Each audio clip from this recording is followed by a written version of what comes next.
നമ്മൾ ഒരു ബട്ടർ പനീർ മസാലയാണ് ഉണ്ടാക്കാൻ പോകുന്നത്. അപ്പോൾ അതിന് വേണ്ടിയിട്ട് ആദ്യം ഒരു പാൻ എടുത്തിട്ട് അതിനകത്ത് 1 table spoon coconut oil add ചെയ്യണം. ഈ കോക്കനട്ട് ഓയിൽ നന്നായിട്ട് ബോയിലായി വരുമ്പോൾ അതിനകത്തേക്ക് ചെറുതായിട്ട് കൊത്തിയരിഞ്ഞ് സവാള ഒരെണ്ണം നമുക്ക് ആഡ് ചെയ്യാം. ഇതിന് നന്നായിട്ടൊന്നും വഴറ്റേണ്ട ആവശ്യമില്ല, ചെറുതായിട്ടൊന്ന് വഴന്ന് വന്നാൽ മതി. അതൊരു ചില്ല് പരുവം പോലെ ആയാൽ മതി കേട്ടോ. അപ്പോൾ ആദ്യം നമ്മൾ ഇതിൻ്റെ മസാലയാണ് ഉണ്ടാക്കാൻ പോകുന്നത്. ജസ്റ്റ് ഒന്ന് വഴന്ന് വന്നിട്ടുണ്ട്. ഇതിനകത്തേക്ക് ഒരു 10 ഉണക്കമുളക് നമ്മൾ ആഡ് ചെയ്തിട്ടുണ്ട്. അതും കൂടി ഇതിൻ്റെ കൂടെ ചെറുതായിട്ടൊന്ന് വഴറ്റണം. ഇനി ഇതിനകത്തേക്ക് ഒരു വലിയ ടൊമാറ്റോ, ചെറുതാണെങ്കിൽ നമുക്ക് 2 എടുക്കാം കേട്ടോ. വലിയ ടൊമാറ്റോ ചെറുതായിട്ട് അരിഞ്ഞത് ആഡ് ചെയ്യാം. അത് നന്നായിട്ട് ഇതെല്ലാം കൂടി നന്നായിട്ട് നമുക്കൊന്ന് വഴറ്റാം.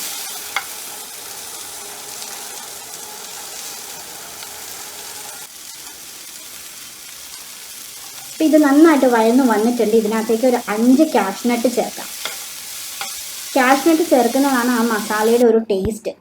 ഇതെല്ലാം വഴന്ന് കഴിഞ്ഞ് ഇനി നമുക്കൊരു മിക്സിയിലിട്ട് ഇതിന് ഗ്രൈൻഡ് ചെയ്തെടുക്കാം. അതോടുകൂടി നമ്മുടെ ബട്ടർ പനീർ മസാലയുടെ മസാല റെഡി ആയിട്ടുണ്ട്. ഈ സെയിം പാനിൽ തന്നെ ഒരു ചെറിയ പീസ് ബട്ടർ ഇടാം. ബട്ടർ നമ്മൾ റൂം ടെമ്പറേച്ചറിൽ വച്ചത് വേണം കേട്ടോ എടുക്കാനായിട്ട്. നേരത്തെ ഫ്രിഡ്ജിൽ നിന്ന് എടുത്ത് പുറത്ത് വയ്ക്കാം.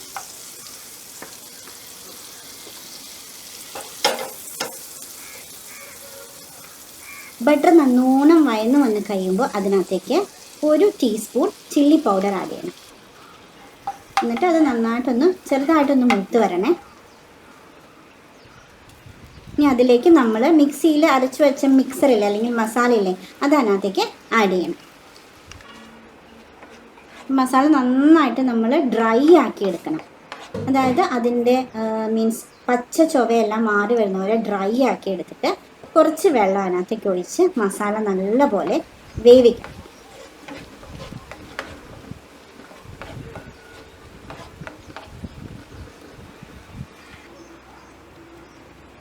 ഇനി നമുക്ക് 1 ടീസ്പൂൺ ഗരം മസാല ആഡ് ചെയ്യാം. ഇത് വീട്ടിൽ തന്നെ നമ്മൾ പൊടിച്ചെടുത്ത ഗരം മസാലയാണ് കേട്ടോ.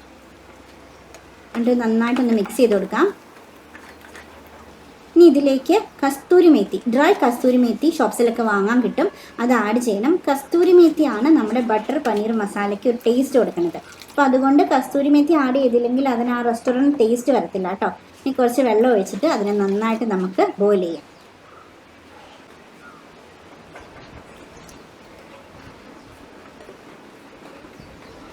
ആവശ്യത്തിന് നമുക്ക് വെള്ളം ഒഴിച്ച് കൊടുക്കാം കേട്ടോ. അത് ഈ മസാല നല്ല കുറുകി വരാൻ പാകത്തിന് ആവശ്യത്തിന് വെള്ളം നമുക്ക് ആഡ് ചെയ്ത് കൊടുക്കാം. എന്നിട്ട് അതിനകത്തേക്ക് നമുക്ക് കൊറിയാണ്ടർ ലീഫും കൂടി ഇടാം, ചെറുതായിട്ട് അരിഞ്ഞ മല്ലിയില. സോൾട്ട് ഇതിന് മുന്നേ ആഡ് ചെയ്തിട്ടുണ്ട് കേട്ടോ, അത് ഞാൻ പറയാൻ വിട്ടുപോയി. നമുക്ക് അടച്ചു വയ്ക്കാമേ. അപ്പോൾ ഇപ്പോൾ അടച്ചു വെച്ച് നല്ലോണം തിളച്ചിട്ടുണ്ട്. അടച്ചു വെച്ച് കഴിഞ്ഞാൽ അതിൻ്റെ ഫ്ലേവർ ഒന്നും നഷ്ടപ്പെടാതിരിക്കും കേട്ടോ. ഇത് പനീറാണ്, മിൽക്കി മിസ്റ്റിൻ്റെ പനീറാണ് ഞാൻ അതിനകത്ത് യൂസ് ചെയ്തിരിക്കുന്നത്. ഇത് ഏകദേശം ഒരു 150 ഗ്രാം പനീറുണ്ട് കേട്ടോ. അപ്പോൾ നമുക്ക് ഒരു ഫാമിലിക്ക് അല്ലെങ്കിൽ ഒരു 3-4 പേരുള്ള ഫാമിലിക്ക് ധാരാളമാണ്. പനീർ ആഡ് ചെയ്തതിന് ശേഷം ഞാൻ അതിനകത്തേക്ക് കുറച്ച് പാലാണ് ഒഴിച്ച് കൊടുത്തേക്കണം. ഒരു തവി പാലാണ് ഒഴിച്ച് കൊടുത്തേക്കണം. പാലില്ലെങ്കിൽ ആക്ച്വലി ഇതിനകത്ത് ക്രീമാണ് ഒഴിച്ച് കൊടുക്കേണ്ടത്.